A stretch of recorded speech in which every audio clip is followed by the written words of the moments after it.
Good morning बच्चों, कैसे हैं? आई होप कि अच्छे होंगे।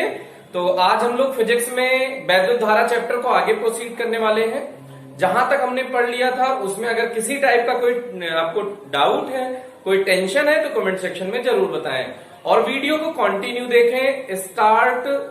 चैप्टर के स्टार्ट से टिल एंड तक देखा करें।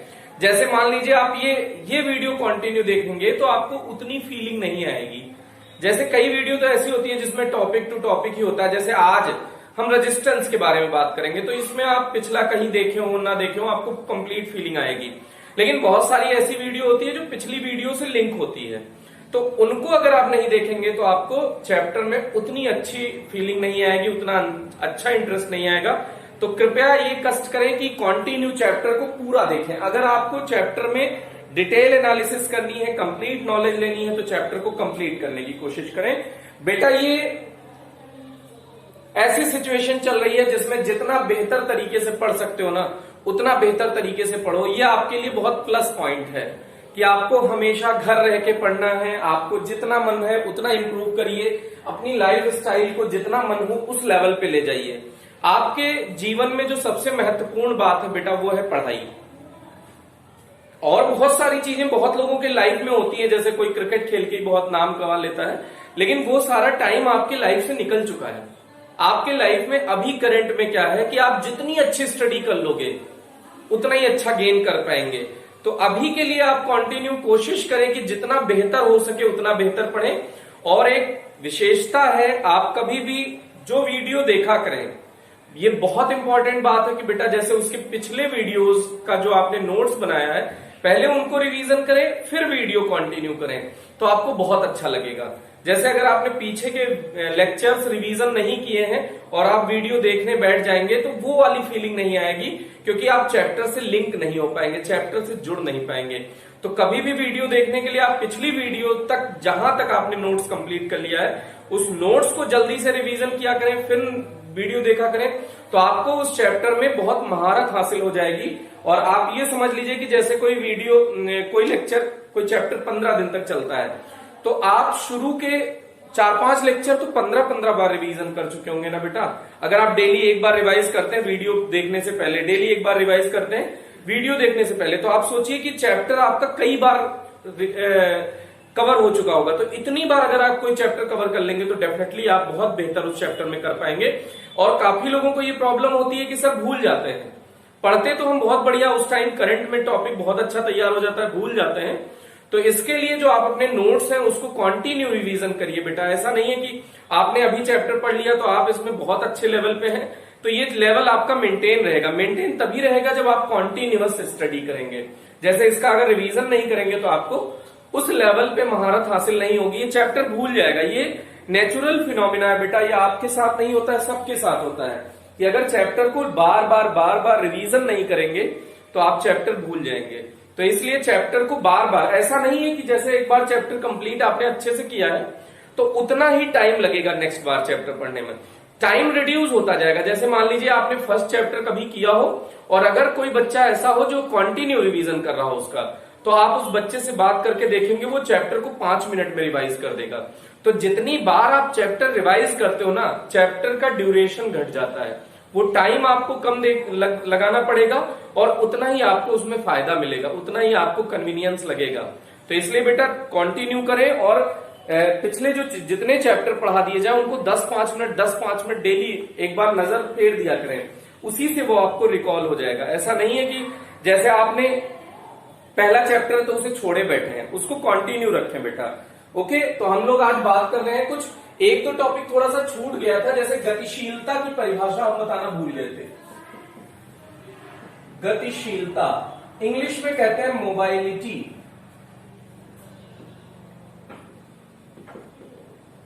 इसे म्यू से रिप्रेजेंट करते हैं, म्याऊ नहीं बेटा, म्यू क्या है, म्यू से रिप्रेजेंट करते हैं। कुछ लोग कहेंगे म्याऊ म्यू एक ही बात है। तो ऐसे ये बनाते कैसे, यू बनाइए, इधर भी पूंछ निकाल दीजिए, इधर पूंछ निकली थी, जैसे इधर पूंछ निकली है इधर भी एक पूंछ निकाल दीजिए, दैट इज कॉल्ड म्यू। तो गतिशीलता की परिभाषा आप तुरंत ही बता देंगे, इसी के बेसिस पे बतानी है। तो चालक पदार्थ में मुक्त इलेक्ट्रॉन का ही तो अपवहन वेग होता है बेटा। तो किसी चालक पदार्थ में मुक्त इलेक्ट्रॉनों के अपवहन वेग तथा वैद्युत क्षेत्र की तीव्रता, ई क्या है बेटा, वैद्युत क्षेत्र की तीव्रता के परिमाण को गतिशीलता कहते हैं। बड़ा सिंपल डेफिनेशन है, किसी चालक पदार्थ में मुक्त इलेक्ट्रॉनों के अपवहन वेग तथा वैद्युत क्षेत्र की तीव्रता के परिमाण को गतिशीलता कहते हैं। तो इसका फायदा क्या है, आप इसकी सहायता से चाहें तो इसका विमा मात्रक निकाल सकते हैं। जैसे वेग का मीटर पर सेकंड होता है, वैद्युत क्षेत्र का इक्वल्स F/Q से निकलेगा, तो न्यूटन पर कूलम। तो इसका देख लीजिए, वेग का क्या हो जाएगा, मीटर पर सेकंड। आप इसको चाहो तो न्यूटन को किलोग्राम मीटर पर सेकंड स्क्वायर भी लिख सकते हो और पर कूलम, लेकिन हम न्यूटन पर कूलम लिख रहे हैं। तो ये तो क्या आ जाएगा, सबसे नीचे वाला मीटर कूलम, मीटर डैश बना दीजिए कूलम न्यूटन सेकंड, ऐसे भी आप लिख सकते हैं इसको। ओके, और विमा देख लीजिए, विमा वेग की होगी LT-1, वेग की क्या होगी LT-1। वैद्युत क्षेत्र होता है इक्वल्स F/Q, बल बटे आवेश। तो इसको अलग से निकाल के वहां रखोगे, ज्यादा सहूलियत रहेगी। बल का होता है MLT-2, आवेश Q का होता है AT, Q का क्या होता है बेटा AT। अब इसको सॉल्व कर लीजिए, MLT-3 A-1 ये हो जाएगा बेटा। तो इसको यहां सब्स्टिट्यूट कर दीजिए, MLT-3 A-1। अब सबसे पहले m लिखते हैं, m को ऊपर ले जाइए, M-1, L से L कैंसिल आउट हो जाएगा, +3 हो जाएगा -1, तो T2 हो जाएगा, A1 हो जाएगा। तो A ऐसे भी लिख सकते हो आप इसको। तो इसकी विमा हो गई बेटा, मात्रक और विमा इसके आप ज्ञात कर सकते हैं। फिर इसके बाद भूली बिसरी यादों में एक छोटी सी याद और रह गई अपनी, हमने ओम के नियम का वैद्युत परिपथ नहीं बताया था। वैद्युत परिपथ कैसे बनाते हैं ये इंपॉर्टेंट है, देख लीजिएगा। तो गतिशीलता की परिभाषा एक बार फिर से आप रिवाइज मार दीजिए कि मुक्त इलेक्ट्रॉनों के अपवहन वेग तथा वैद्युत क्षेत्र की तीव्रता के परिमाण को गतिशीलता कहते हैं। अब इसका फायदा क्या होगा, हाँ जैसे गतिशीलता, अपवहन वेग, कई बार वैद्युत धारा का सूत्र जो अपवहन वेग के रूप में है I बराबर NE/AVD, जिसे हमने वीना कहा था, उसमें VD के प्लेस पे देखिए म्यू बराबर VD/E है ना, तो VD के प्लेस पे NEA, VD के प्लेस पे μ/E लिख सकते हो। तो जो वैद्युत धारा का सूत्र है वो गतिशीलता के रूप में भी हो सकता है, वैद्युत धारा का जो सूत्र है वो गतिशीलता के रूप में भी मिल सकता है। तो इस कारण हमको जैसे कई बार गतिशीलता दी होती है और वैद्युत धारा निकालना होता है, तो इस सूत्र का यूज करेंगे। तो ये सूत्र आपको बहुत काम आने वाले हैं बेटा। ये सबसे बड़ा चैप्टर है अभी तक का, तो इसके सूत्र के आप सभी चैप्टर के सूत्र के आप अलग से पतली सी कॉपी बना लीजिए। अगर आपको कंटिन्यू बहुत बढ़िया परफॉर्मेंस करनी है, सूत्र की कॉपी होगी, आप हमेशा समझ लीजिए कि और लोगों की तुलना में बहुत बेहतर होंगे। तो सूत्र की कॉपी जरूर बनाएं। ओम के नियम का वैद्युत परिपथ रह गया था, ओम के नियम का वैद्युत परिपथ,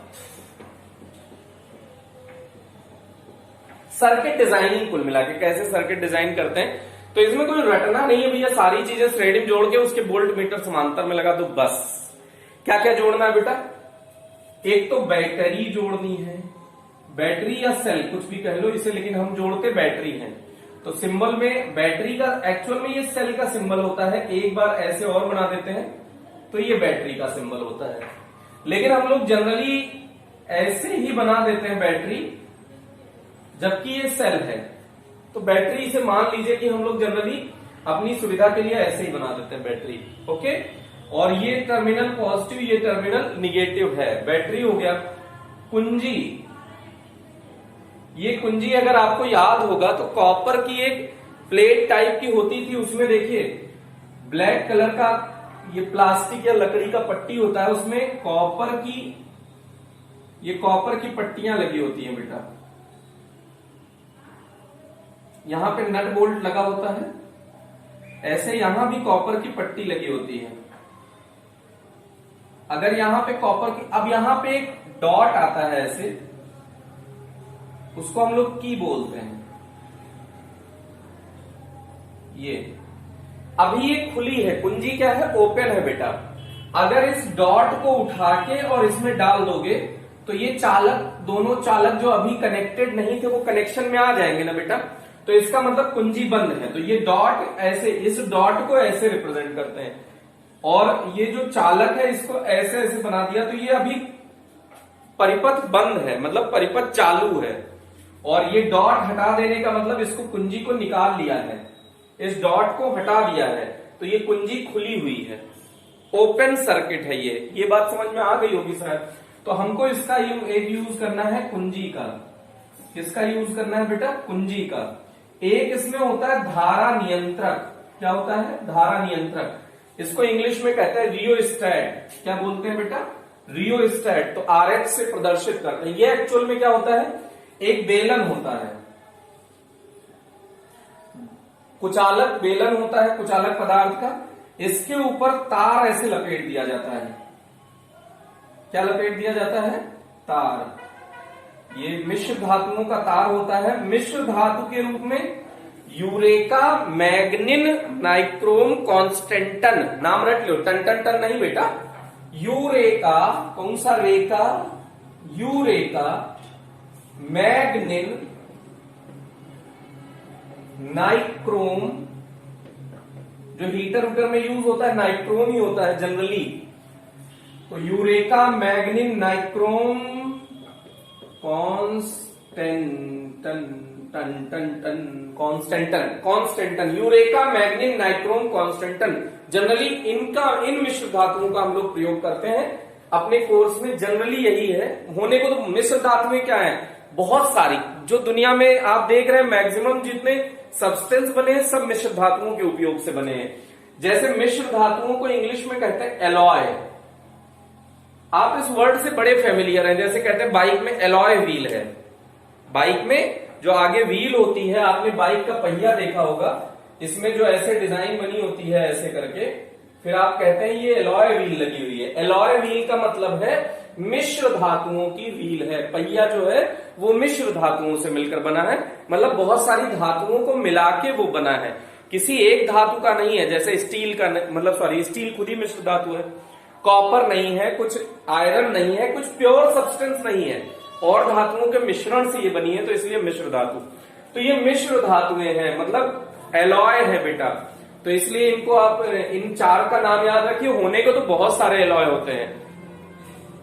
ओके, तो यूरेका, मैग्नीन, नाइक्रोम, कॉन्स्टेंटन।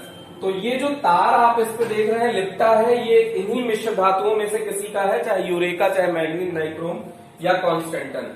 अब इसमें ये जो तार आया है बेटा, ये देखिएगा ऐसे एक तार आया होगा, तो ये लास्ट में इसका एक टर्मिनल होगा ना, तो यहां पे एक हमने वो लगा दिया कनेक्शन के लिए। ऐसे ये दूसरा तार भी तो नीचे से आया होगा, तो यहां पे अब अगर इस टर्मिनल को, जो संयोजन तार है, यहां से जोड़ दिया, तो अभी ये चालक, ये प्रतिरोध इसका कुछ ना कुछ होगा, वो प्रतिरोध परिपथ में जुड़ जाएगा। लेकिन इसमें एक सुविधा होती है सरकाने की, ऐसे करके एक ब्लेड लगी होती है, उसे सरका के कम या ज्यादा कर सकते हैं। मतलब अगर ऐसे सरका दिए तो अब इतने तार का प्रतिरोध उसमें से बच गया, तो तार का प्रतिरोध घट गया। ऐसे बढ़ा देने का मतलब तार का प्रतिरोध बढ़ गया। तो प्रतिरोध को ऐसे सोचो, एक सीधा तार है, इसको बेलन पे क्यों लपेटते हैं, कुचालक बेलन पे, जिससे कि ढेर सारे तार को कम स्थान में रखा जा सके। अभी बेटा इस तार को सीधा कर दे तो बहुत लंबा हो जाएगा, तो इतने लंबे पे प्रयोग करना मुश्किल है ना, तो इसीलिए इसको बेलन पे लपेट दिया कि ढेर सारे तार कम जगह में आ गए। तो अब देखो, अगर इस तार को ऐसे लंबा करके सोचो, एक टर्मिनल से एक तार जोड़ दो, दूसरा तार यहां से जोड़ दो, तो जो ये लटका तार है वो बेकार हो गया। इसी कनेक्शन को और आगे बढ़ा दो तो तार की लंबाई बढ़ गई ना, मतलब प्रतिरोध बढ़ गया। इसी टर्मिनल को और आगे से जोड़ दो तार में, जैसे कनेक्शन के लिए अभी बता रहे हैं, इसको समझाने के लिए देखिए, सबसे पहले तो बैटरी लगा दी, फिर कुंजी लगा दी, धारा नियंत्रक लगा दिया, श्रेणी क्रम में अमीटर लगाते हैं, खाली वोल्ट मीटर का ध्यान रखो समांतर क्रम में लगाते हैं, बाकी सब श्रेणी में ही लगाते हैं बेटा, उसमें कोई टेंशन नहीं है। तो ये कोई प्रतिरोध तार है, ये कौन सा तार है बेटा, प्रतिरोध तार है। इसके रूप में फिर से वही मिश्र धातु में से किसी का यूज करते हैं और इसी का प्रतिरोध ज्ञात करना होता है। मान लो तो V और I के मध्य ग्राफ खींच लो, प्रतिरोध मिल जाएगा। तो ये हो गया RH, ये हो गया K, ये हो गया बैटरी, ये है AB कुछ प्रतिरोध तार का नाम क्या है, AB। और यहां पे हमने लगा दिया वोल्ट मीटर। अब आप देखिए, जैसे एक टर्मिनल, ये कौन सा तार है बेटा, संयोजन तार जनरली कॉपर का लेते हैं। कॉपर का क्यों लेते हैं, इसका प्रतिरोध कम होता है। जब प्रतिरोध अल्प होगा तो हमारा फायदा रहेगा कि भाई इसमें कोई प्रतिरोध नष्ट नहीं होगा मार्ग में। तो ये प्रतिरोध तार है, इसको हमने धारा नियंत्रक के एक टर्मिनल से जोड़ दिया। अगर दूसरा टर्मिनल यहां से जुड़ा है तो ये बेकार हो गया ना बेटा। अगर इसी टर्मिनल को यहां से जोड़ देते तो इतना तार बेकार हो गया, ये फालतू में, तो प्रतिरोध घट गया ना। अब इतने ही तार का सिर्फ प्रतिरोध आएगा। और अगर इसको उठा के यहां जोड़ दिए तो अब इतने तार का प्रतिरोध आएगा। इसको उठा के यहां जोड़ दिए तो इतने तार का प्रतिरोध आएगा। इसको उठा के यहां जोड़ दिए तो इतना प्रतिरोध जुड़ जाएगा ना। तो ऐसे इस पे सरकाने के लिए व्यवस्था होती है कि जैसे इसका जो एक सिरा है वो तो जुड़ा है, दूसरा सिरा हम अपनी सुविधा अनुसार इसका प्रतिरोध कम या ज्यादा कर सकते हैं। इसीलिए इसको हिंदी में कहते हैं धारा नियंत्रक। मतलब प्रतिरोध बढ़ा दोगे धारा अपने आप घट जाएगी, और प्रतिरोध घटा दोगे धारा अपने आप बढ़ जाएगी। तो धारा के मान का हम नियंत्रण हमने अपनी सुविधा अनुसार कर सकते हैं। इसीलिए इसका नाम क्या है बेटा, धारा नियंत्रक। तो अब देखिए, ये अभी परिपथ ओपन है, अब परिपथ क्लोज हो गया। ये टर्मिनल पॉजिटिव बनाइए, ये निगेटिव, तो हमेशा धारा पॉजिटिव से निकलती है, तो ये पॉजिटिव से निकली बेटा। अब इस पूरे परिपथ में धारा बहने लगी होगी।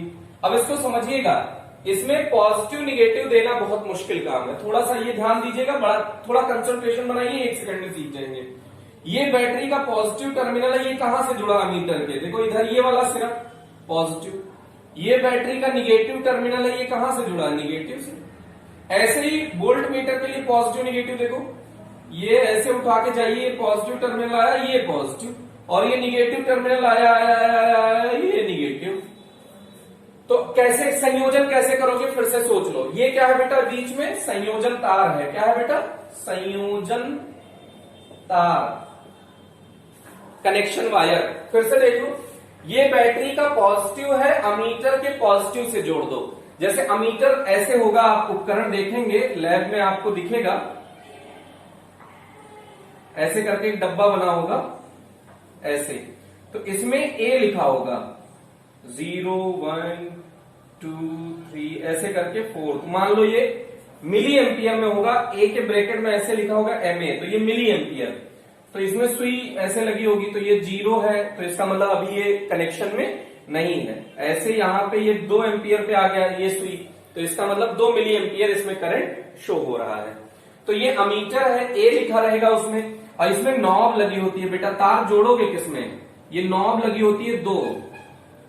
तो एक नॉब होती है रेड कलर की और एक नॉब होती है ब्लैक कलर की। तो रेड वाला जनरली पॉजिटिव होता है और ब्लैक वाला निगेटिव होता है। ठीक, अब ये कुछ इंस्ट्रूमेंटल मिस्टेक हो गई हो तो ये कलर चेंज हो सकता है। जैसे तुम नॉब उठा के उसका उसमें जोड़ दो, उसका उसमें, वो मिस्टेक हो सकती है, लेकिन होता यही है। रेड पॉजिटिव से, ब्लैक निगेटिव से रिप्रेजेंट करते हैं। ऐसे वोल्ट मीटर भी सेम होगा, बस यहाँ अमीटर के प्लेस पे क्या लिखा होगा बेटा, वोल्ट मीटर। तो वोल्ट मीटर में भी ये रेड होगा, ये ब्लैक होगा, तो रेड पॉजिटिव, ब्लैक निगेटिव। तो ऐसे कनेक्शन करने का तरीका है। तो ये बैटरी का पॉजिटिव अमीटर के पॉजिटिव से, दिमाग में रखिएगा। कैसे शुरू करेंगे, एक सिरे से शुरू करो। बैटरी का पॉजिटिव अमीटर के पॉजिटिव से, मतलब प्लस रेड वाले से जोड़ दो। ये संयोजन तार लाओ बैटरी से और उसको अमीटर के रेड वाले कलर से कस दो। फिर इसका ब्लैक वाले कलर से, निगेटिव से, वोल्ट मीटर का पॉजिटिव, अमीटर के निगेटिव से वोल्ट मीटर का पॉजिटिव, मतलब अमीटर के ब्लैक वाले से वोल्ट मीटर का रेड वाला जोड़ दो। फिर वोल्ट मीटर के ब्लैक वाले से, मतलब ब्लैक वाला मतलब निगेटिव टर्मिनल से धारा नियंत्रक का एक सिरा जोड़ दो। धारा नियंत्रक में कोई पॉजिटिव निगेटिव नहीं होता, नहीं तो टेंशन आ जाएगी सर इधर से जोड़ेंगे इधर, किधर से भी जोड़ दो, क्योंकि धारा नियंत्रक क्या है बेटा, तार ही तो है, प्रतिरोध तार, तो उसमें पॉजिटिव निगेटिव नहीं होता। तो वोल्ट मीटर का निगेटिव टर्मिनल धारा नियंत्रक के एक सिरे से और धारा नियंत्रक का दूसरा सिरा कुंजी के एक सिरे से।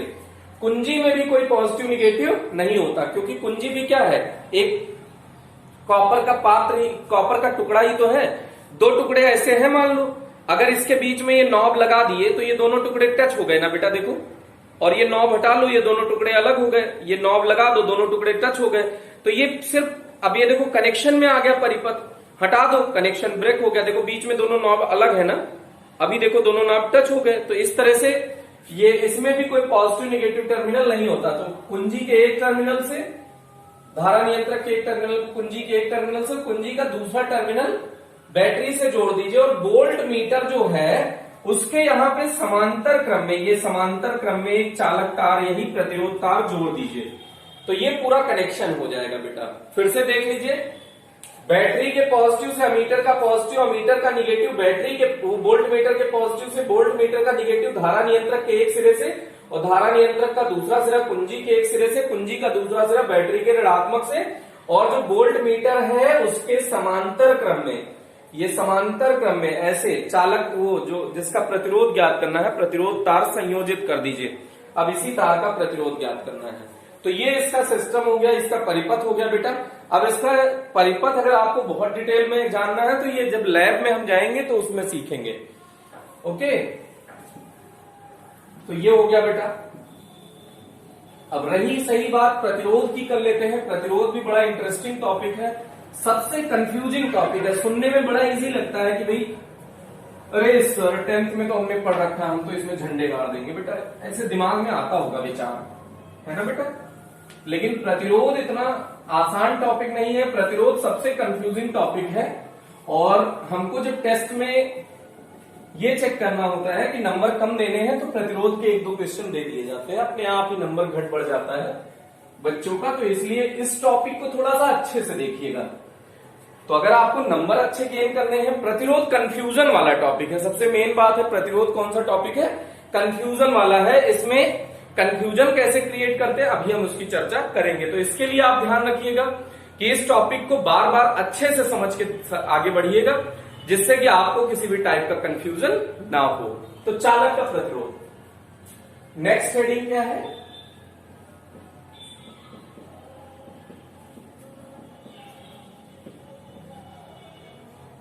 रेजिस्टेंस।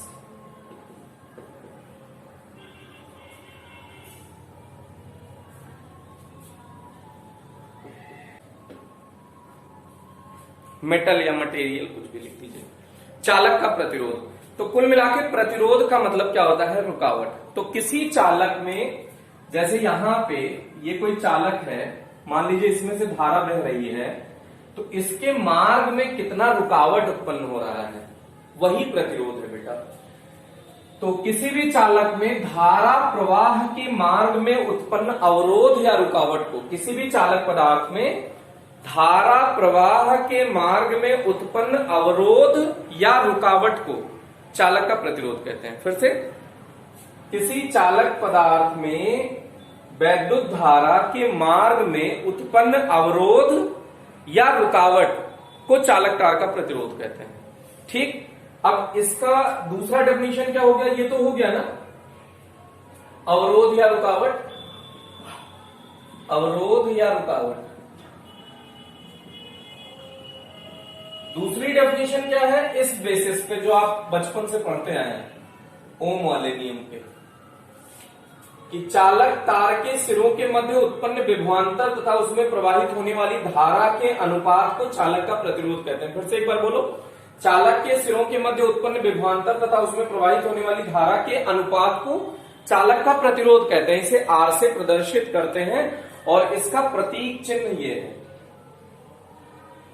अब कुछ लोग सोच रहे होंगे सर इसमें कांटे निकले होते हैं क्या, ट्यू ट्यू ट्यू ट्यू। नहीं बेटा, ये रिप्रेजेंटेशन का तरीका है कि यहां आओगे तो मुश्किल, जैसे मान लो ऐसे सीधा तार बना दिया तो यहां आराम से श्यू आ रहे थे, फिर यहां ट्यू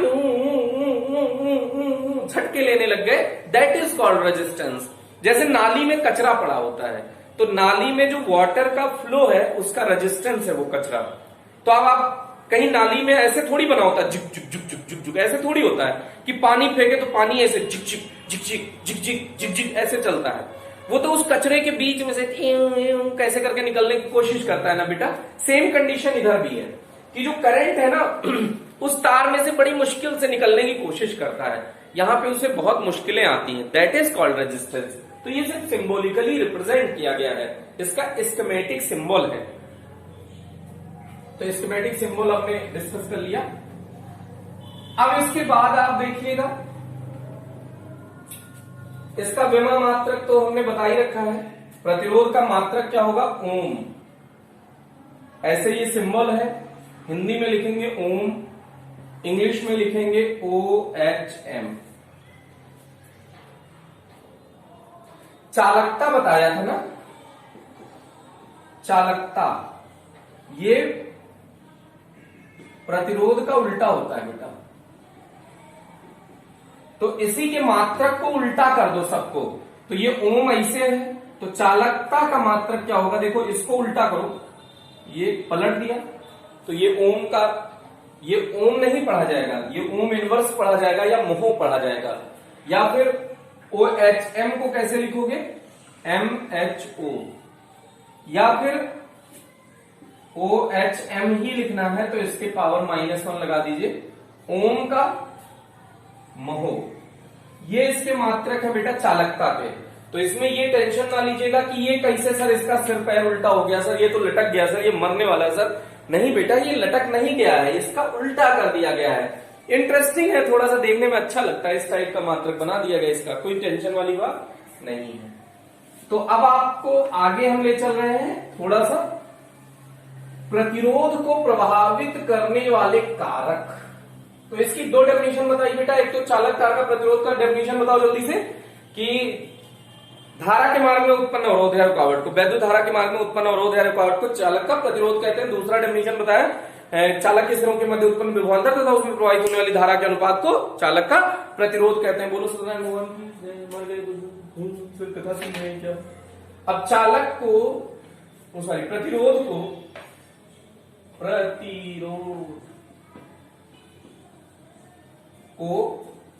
प्रभावित करने वाले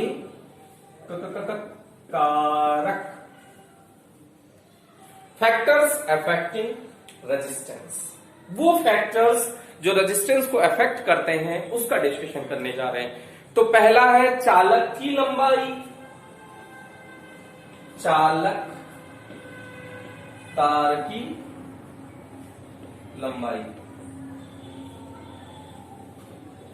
हम जानते हैं R समानुपाती L होता है, अर्थात चालक तार की लंबाई बढ़ाने पर प्रतिरोध का मान बढ़ जाता है।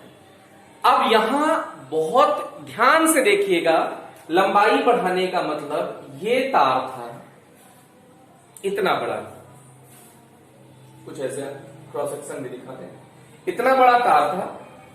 लंबाई बढ़ाने का दो तरीका है, एक तो शक्तिमान बन जाओ ये तरीका, दूसरा तरीका है कि तुम्हारे पास कोई दूसरा चालक का टुकड़ा था, उसको उठाओ और इसमें जोड़ दो, ये लंबाई बढ़ाने का दूसरा तरीका है। तो बेटा इससे प्रतिरोध अलग तरीके से प्रभावित होगा, और जो तुम शक्तिमान बन जाते हो उससे प्रतिरोध अलग टाइप से प्रभावित होगा।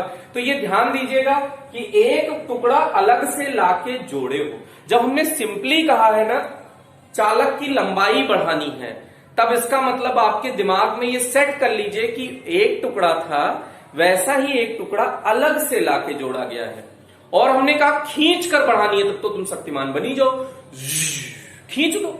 तो ये दोनों में डिफरेंस समझ लेना। अभी क्या हम गारंटी लेते हैं, इसमें तुम्हें बहुत बड़ा वाला कंफ्यूजन आएगा। यही कंफ्यूजन है बेटा जो सबसे ज्यादा इसके न्यूमेरिकल तुमसे गलत कराता है। कौन सा कंफ्यूजन है साहब? ये तो तार की लंबाई 2 गुनी कर दी तो प्रतिरोध तो 2 गुना हो जाएगा। बेटा खींच के की है ना, तो खींचने से प्रतिरोध अलग तरीके से प्रभावित होता है, उसकी चर्चा अभी की जाएगी। तो ध्यान दीजिएगा, चालक तार की लंबाई कैसे बढ़ानी है, जब सिंपली कहे तो एक ऐसा ही चालक तार और लाके जोड़ दीजिए। समझ में आया कि नहीं आया? तो आगे देखिए, अर्थात चालक तार की लंबाई बढ़ाने पर प्रतिरोध के मान में वृद्धि होती है। चालक तार की लंबाई बढ़ाने पर प्रतिरोध के मान में वृद्धि होती है। तो कैसे होती है इसको प्रूव भी करना है, इसी तरीके से प्रूव कर लो। ये मान लो इसकी लंबाई L है, इसके सिरे पर उत्पन्न विभवांतर V है, इसके सिरे पर, इस सिरे पर मतलब यहां से A से B तक के सिरे पर उत्पन्न विभवांतर V है। ये I धारा प्रवाहित हो रही थी तो I धारा प्रवाहित होगी। तो इसके लिए R बराबर क्या होगा, रो L अपॉन A। ये प्रारंभिक स्थिति है बेटा। अब चालक की लंबाई को दोगुना कर दे।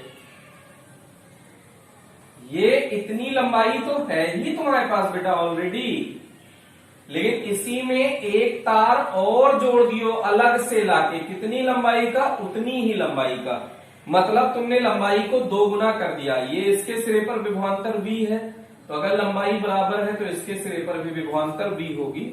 और धारा अगर यहां से आई जा रही है तो आई जा रही है तो आई जा रही है, धारा का मान समान होगा।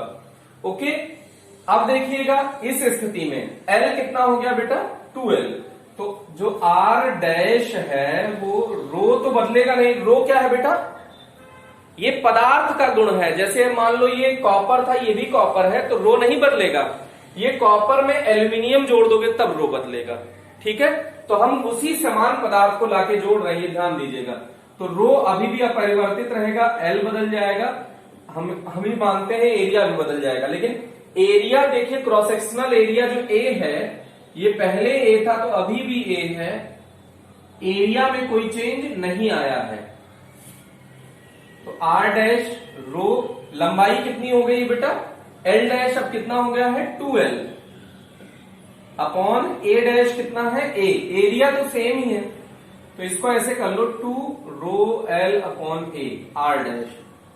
तो R डैश बराबर 2 छोड़ो, रो L अपॉन A समीकरण 1 से क्या है, R। ये कहां से आया, समीकरण 1 से। तो ऐसा कह सकते हो ना कि R डैश बराबर 2R हो जाएगा। जो प्रतिरोध, अगर लंबाई दोगुनी करोगे तो प्रतिरोध का मान 2 गुना हो जाएगा। लंबाई को 2 गुना करने पर प्रतिरोध का मान 2 गुना हो जाता है। ये चालक तार की लंबाई का इस पर प्रभाव है। तो चालक के प्रतिरोध को प्रभावित करने वाले कारक में पहला क्या है, लंबाई। इसका डेरिवेशन आप देख लीजिए कैसे किया है।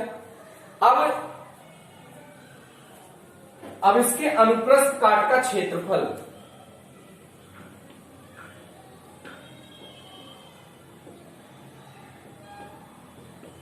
दूसरा कारक बेटा, ये कौन सा कारक पढ़ने जा रहे हैं, दूसरा। तो ये अनुप्रस्थ काट के क्षेत्रफल के व्युत्क्रमानुपाती होता है। जो प्रतिरोध होता है वो अनुप्रस्थ काट के क्षेत्रफल के व्युत्क्रमानुपाती होता है। तो पहले की स्थिति तो कुछ ये है बेटा,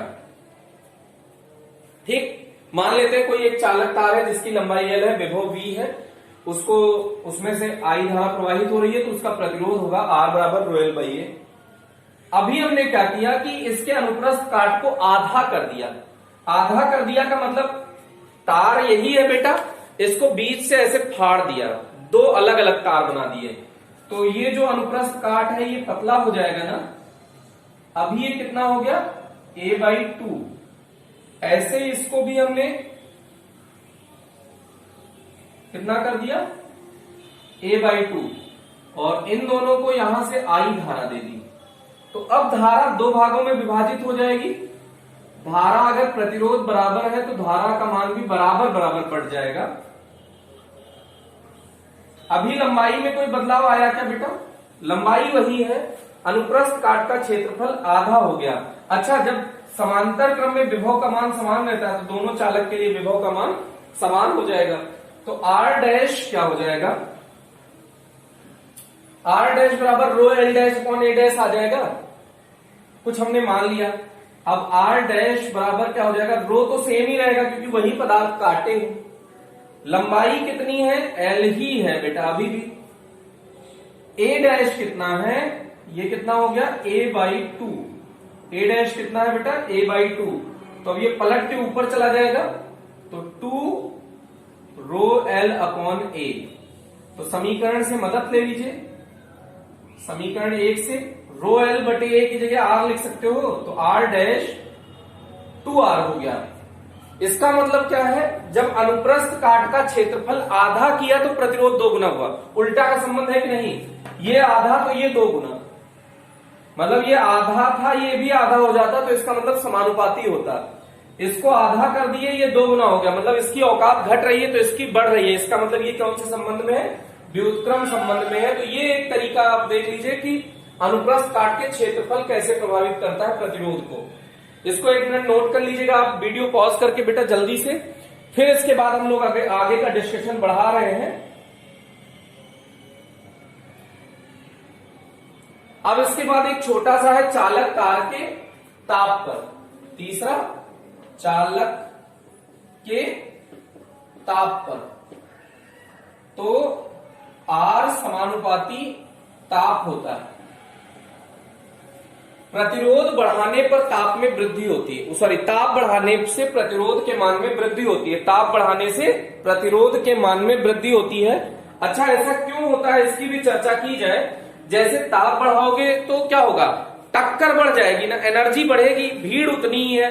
अभी तुम सोचो यहाँ भीड़ बाढ़ो और तुमको हम नीचे से आग लगा दें और कहे भागो, तो अब जोर जोर से भागने लगोगे ना, तो भीड़ अगर उतनी है तो टकराओगे अब ज्यादा, ठक ठक ठक ठक ठक, तो प्रतिरोध बढ़ जाएगा कि नहीं बढ़ जाएगा। टक्कर प्रतिरोध माने जो उसमें रुकावट है वो बढ़ जाएगी, क्योंकि नंबर ऑफ कोलिजन्स बढ़ जाएंगे, टकराने वाले लोग बढ़ जाएंगे। मतलब पहले अगर मान लो हम आराम से निकलने की कोशिश करते तो भागेंगे, तो ज्यादा टकराएंगे तो इसका मतलब रुकावट ज्यादा है। ज्यादा लोगों से टकराने का मतलब क्या है, रुकावट ज्यादा है। इसका मतलब ताप बढ़ाने से प्रतिरोध के मान में वृद्धि हो जाती है। अब चालक तार की प्रकृति पर या चालक की प्रकृति पर, चौथा क्या है बेटा, चालक की प्रकृति पर। तो सबसे ज्यादा चालकता होती है बेटा सोने की, वो चांदी की, सॉरी याद कर लीजिएगा, सबसे ज्यादा चालकता किस पदार्थ की होती है, चांदी की। फिर किसकी होती है, सोने की। फिर किसकी होती है, कॉपर की। फिर किसकी होती है, एल्यूमिनियम की। क्या, चालकता। तो जिस पदार्थ की चालकता अधिक होगी उसका प्रतिरोध कम होगा, और जिसका प्रतिरोध अधिक होगा उसकी चालकता कम होगी। तो इसीलिए जो बढ़िया कंपनी के स्विच आते हैं, जो महंगे स्विच आते हैं, उसमें जो वायर्स होते हैं उनके ऊपर चांदी की पॉलिश की होती है। तो उससे क्या होता है, प्रतिरोध के मान में कमी आ जाती है। तो इसका मतलब है कि स्विच बहुत बढ़िया काम करेगा। आपने एंकर का देखा होगा ऐड, बाल वाल खड़े हो जाते हैं, तो उसमें देखो एंकर स्विच लगा देते हैं, बस जो तुरंत ही वो सही हो जाता है। तो वो वही है, कुल मिला के थोड़ी अच्छी क्वालिटी का स्विच। ये मुश्किल है, जनरली अवेलेबल नहीं है, लेकिन अगर चांदी के वायर्स होंगे तो उसमें प्रतिरोध बहुत अल्प होगा उसका।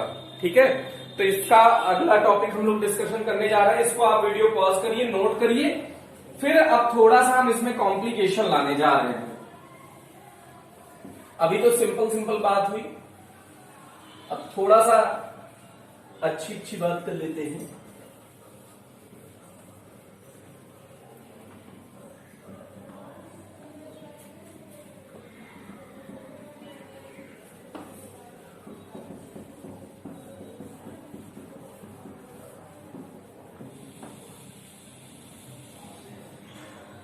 इसको मिटा डाला तो लाइक झिंगा डाला, ऐसा कुछ नहीं है बेटा, मिटाने से क्या झिंगा डाला हो जाएगा ना। अब इसके बाद देख लीजिए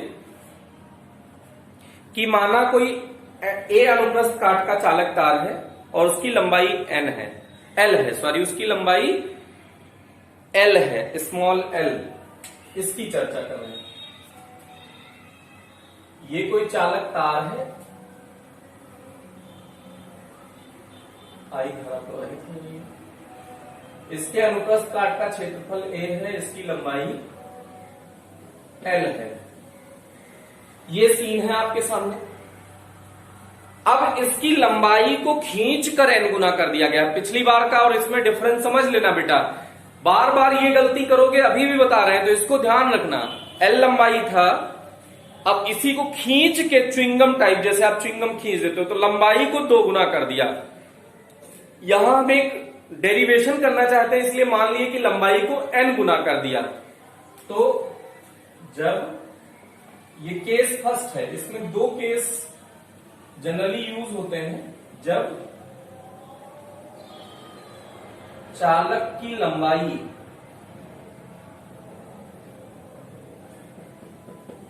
खींचकर n गुनी कर लें।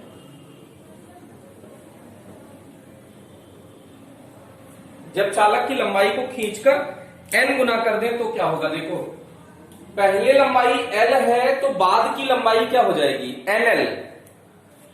प्रारंभिक लंबाई क्या है,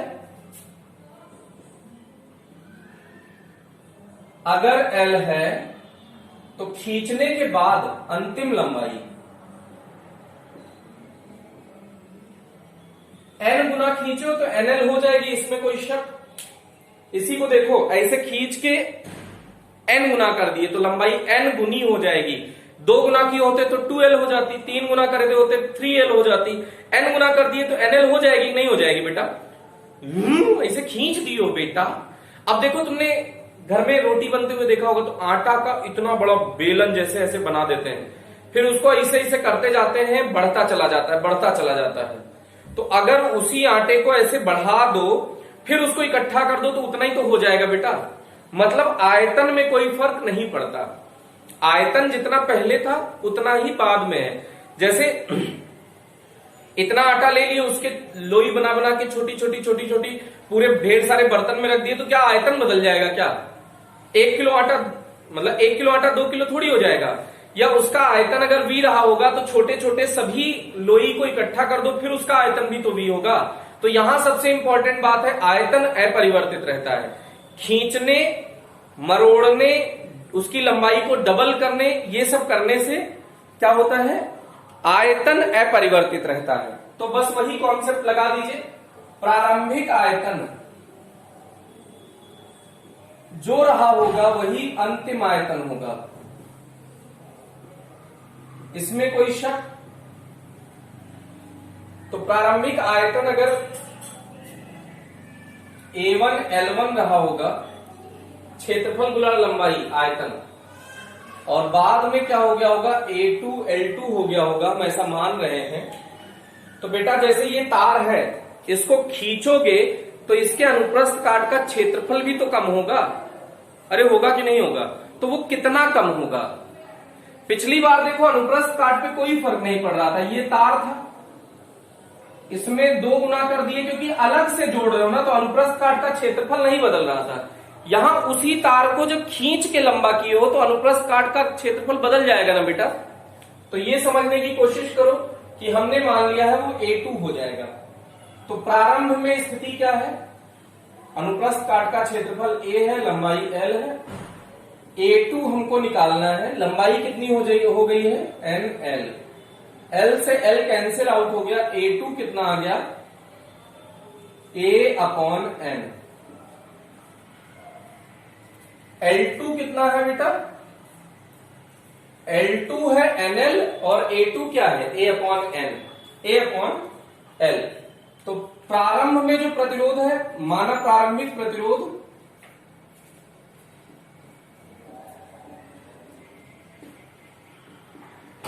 R बराबर क्या है ρL/A, खींचने के बाद प्रतिरोध।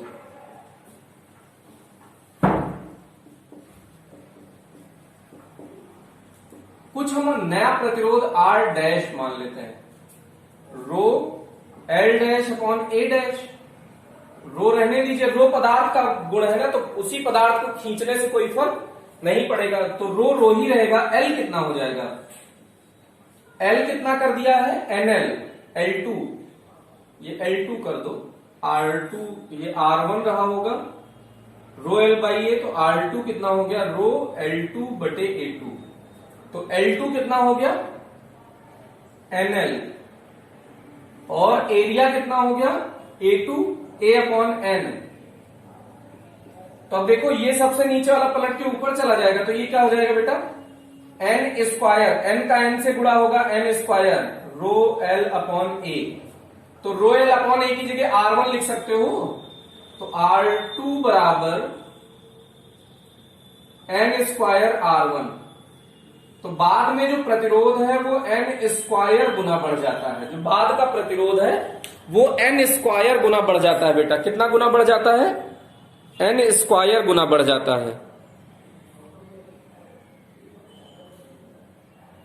कितना गुना बढ़ जाता है बेटा? n स्क्वायर गुना बढ़ जाता है। बाद का प्रतिरोध n स्क्वायर गुना बढ़ गया। ये ध्यान दीजिएगा। अभी इसका हम यूज करने वाले हैं, लेकिन अभी के लिए थोड़ा सा हम ऐसे समझा रहे हैं। फिर उसके बाद अगर देखिए, हाँ इसी पे एक न्यूमेरिकल करा दे, तब दूसरा केस आपसे डिस्कस करेंगे तो आपको थोड़ा सा और अच्छा लगेगा। तो इसी पे बेस्ड एक न्यूमेरिकल आप देखिए। इसको पहले वीडियो पॉज करके आप अच्छे से नोट करें, फिर इस पे बेस्ड हम एक न्यूमेरिकल कराते हैं आपको। तो इस पे बेस्ड एक न्यूमेरिकल आपको लिख रहे हैं हम सामने।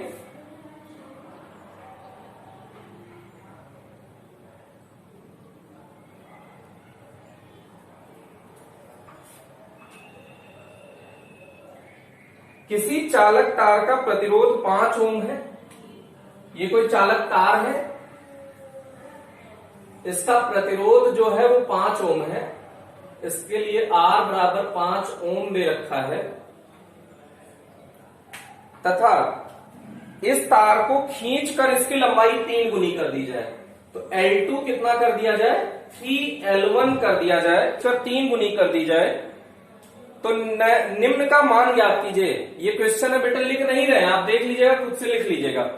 फिर से बोल देते हैं। यदि किसी चालक तार का प्रतिरोध 5 ओम है, अब इसे खींचकर तार की लंबाई 3 गुनी कर दी जाए, तो निम्न का मान ज्ञात कीजिए। पहला ज्ञात करना है नया प्रतिरोध, मतलब R2 ज्ञात करना है आपको। बी पार्ट ज्ञात करना है विशिष्ट प्रतिरोध,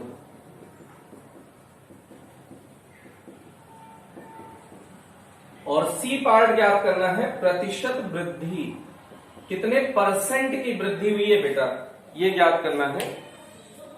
तो अब इसके लिए आप एक मिनट समझने की कोशिश करिएगा कि पहले ओम कितना है? 5 ओम।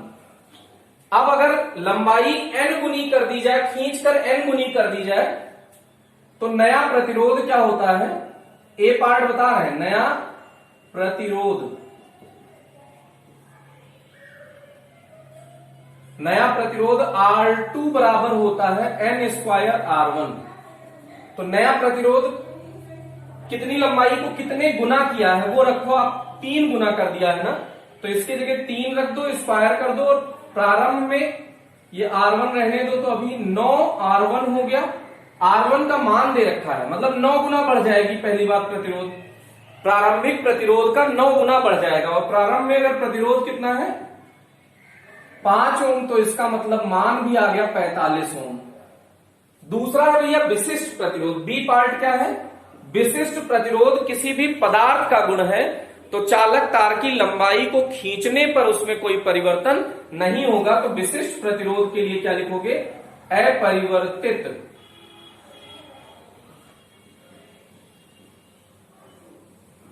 अपरिवर्तित रहेगा। सी पार्ट के लिए प्रतिशत वृद्धि का अलग से फॉर्मूला याद कर लीजिए कि प्रतिशत वृद्धि होता है, अगर निकालना हो, ये डब्बे में फॉर्मूला बंद कर दिया, इसे अलग से याद कर लीजिएगा। प्रतिशत वृद्धि या फिर नाम देगा परिवर्तन। प्रतिशत परिवर्तन क्या हुआ?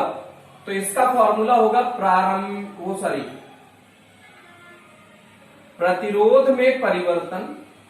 यहां प्रतिरोध की बात है, इसलिए प्रतिरोध नहीं। तो जैसे मान लो कि कुछ और होता, जैसे मान लो कि लंबाई में प्रतिशत परिवर्तन, तो लंबाई में परिवर्तन बटे प्रारंभिक लंबाई इंटू 100।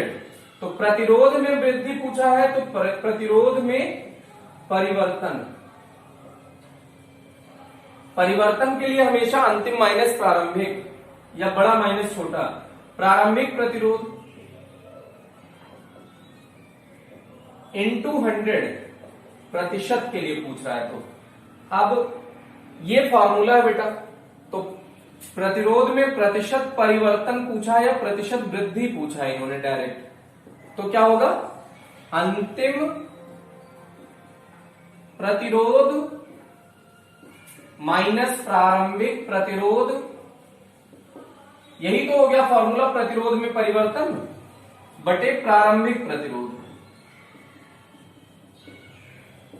इंटू 100।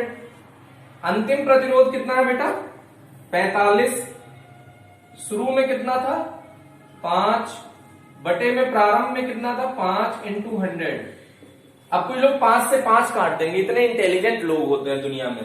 तो पहले घटाओ 45 में से 5 गया 40 बटे 5, तो 8 आया 8 इंटू 100। 800% का वृद्धि हुआ है। प्रतिरोध में कितने परसेंट की वृद्धि हुई बेटा 800% बढ़ गया है। मतलब 8 गुना 9 गुना, मतलब पहले जितना था उसमें और 8 गुना ऐड हो गया, तभी तो 9 गुना आंसर आया बेटा। तो ये हो गया प्रतिरोध में प्रतिशत वृद्धि, प्रतिशत परिवर्तन। तो ये न्यूमेरिकल आप देख लीजिएगा वीडियो पॉज करके। अब इसी से संबंधित एक डिट्टो टॉपिक और है, उसको हम बता देते हैं, फिर आगे देखते हैं।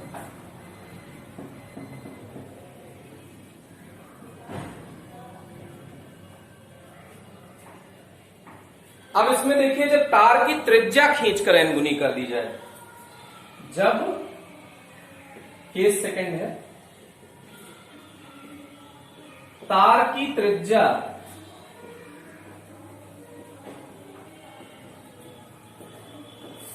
खींचकर n गुनी कर दी जाए। अभी त्रिज्या खींचा है बेटा, पहले क्या किया था लंबाई को ऐसे खींचा था। अभी उसकी त्रिज्या, जो ये त्रिज्या है ना, तो खींच कर तो n गुनी होगी नहीं, मोड़ कर ही n गुनी हो सकती है। जैसे इसको ऐसे मोड़ दीजिए ऐसे, तो इसका जो पहले रेडियस था, ये मान लीजिए पहले रेडियस है कुछ, ये r है, तो इसको मोड़ दीजिए तार को खूब मोटा ऐसे 2-3 बार ऐसे मोड़ दीजिए, तो अब ये रेडियस जो है इसका 2r हो सकता है कि नहीं, अगर डबल करने की बात करें तो। ऐसे अगर ज्यादा बार मोड़ दोगे तो n गुना हो गया। तो जब तार की त्रिज्या खींच कर नहीं, मोड़ कर कह सकते हैं, या जब तार की त्रिज्या तार को ऐंठ कर या मोड़ कर कह दीजिए n गुनी कर दी जाए, ठीक है बेटा। अब इसके बाद देखिए इसमें भी वही है कि R1 प्रारंभिक त्रिज्या कितनी मान लो, प्रारंभिक त्रिज्या R1, अंतिम त्रिज्या R2 को R1 के रूप में बताओ, n R1। R2 कितना हो गई है, n गुनी हो गई है R1 की, तो ये हो गया। अब आयतन अभी भी परिवर्तित रहेगा बेटा, तो आयतन हमेशा नियत रहेगा जैसे खींचने मरोड़ने से। तो प्रारंभिक आयतन बराबर अंतिम आयतन, फिर से वही कॉन्सेप्ट, प्रारंभिक आयतन बराबर अंतिम आयतन। प्रारंभिक आयतन कितना है A1 L1 बराबर A2 L2। एरिया को पाई आर स्क्वायर के रूप में लिखिए, पाई R1 स्क्वायर L1 बराबर पाई R2 स्क्वायर L2। अब पाई R1 स्क्वायर रहने दीजिए L1, और पाई R2 की जगह n R1 लिखोगे, तो R2 की जगह n R1 लिखोगे, स्क्वायर लगाओगे L2, तो पाई R1 स्क्वायर L1 बराबर पाई R1 square L2 n square. n का भी तो स्क्वायर हो जाएगा, तो पाई R1 स्क्वायर से पाई R1 कट जाएगा, L2 लंबाई कितनी हो जाएगी L1 अपॉन n स्क्वायर। लंबाई कितनी हो जाएगी बेटा L1 अपॉन n स्क्वायर। अब वही है, माना प्रारंभ में प्रतिरोध, वही प्रारंभिक प्रतिरोध, माना प्रारंभिक प्रतिरोध R1 बराबर कितना है रो L अपॉन A। अंतिम प्रतिरोध R2 बराबर क्या हो जाएगा रो L1 A1 मान लो, तो ये L2 A2 हो गया। यहां थोड़ा सा इसके बाद सॉल्व कर देते हैं बेटा, तो R2 बराबर रो अपरिवर्तित रहेगा क्योंकि विशिष्ट प्रतिरोध है, ये पदार्थ पर निर्भर नहीं करता। मतलब अगर पदार्थ ही बदल दोगे तब ये बदलेगा, वैसे निर्भर नहीं करता खींचने मरोड़ने से। L2 कितना हो गया है, L1 का L1 बटे N1 square, N square sorry N1 लिख दिया हमने गलती से, N स्क्वायर अपॉन एरिया कितना हो गया है, एरिया को पाई R2 स्क्वायर लिखोगे, रो L1 upon N square upon pi R2 की जगह कितना R1 लिख दे बेटा, R2 की जगह N R1 स्क्वायर, थोड़ा सा इसमें और रो L1 upon N square upon pi N square R1 square. तो इसको ऐसे सोचो, N का N से गुणा कर दो, तो रो L1 अपॉन N का N से गुणा होगा तो N स्क्वायर N की पावर 4, और ये R1 क्या हो जाएगा, पाई R1 स्क्वायर। पाई R1 स्क्वायर को A1 लिख सकते हो, रो L1 ओवर A1 और